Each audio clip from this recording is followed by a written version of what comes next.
السلام علیکم پیارے دوستو، کیسے ہیں آپ سب؟ امید ہے کہ آپ سب خیریت سے ہوں گے۔ دوستو، بصرہ میں ایک مالدار شخص رہتا تھا۔ ایک دن جب وہ اپنے باغ میں گیا تو دیکھا کہ اس کا نوکر اپنی حسین و جمیل بیوی کے ساتھ باغ میں موجود ہے۔ نوکر کی خوبصورت بیوی کو دیکھ کر مالدار کی نیت خراب ہو گئی۔ اس نے عورت کو محل میں بھیجا اور نوکر سے کہا، جاؤ ہمارے لیے کھجوریں توڑ لاؤ۔ جب کھجوریں توڑ چکو تو فلاں فلاں کو میرے پاس بلا لانا۔ نوکر حکم پاتے ہی کھجوریں لینے چلا گیا۔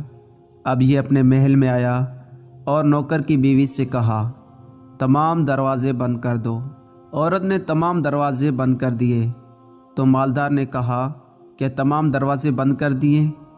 سمجھدار نیک عورت نے کہا، صرف ایک دروازہ میں بند نہیں کر سکی۔ مالدار نے کہا، کون سا دروازہ تو نے بند نہیں کیا؟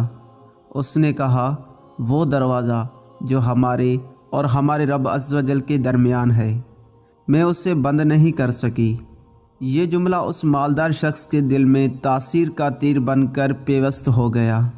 وہ گناہ سے بچ گیا اور رو رو کر اللہ عز و جل کی بارگاہ میں توبہ کرتا ہوا وہاں سے چلا گیا۔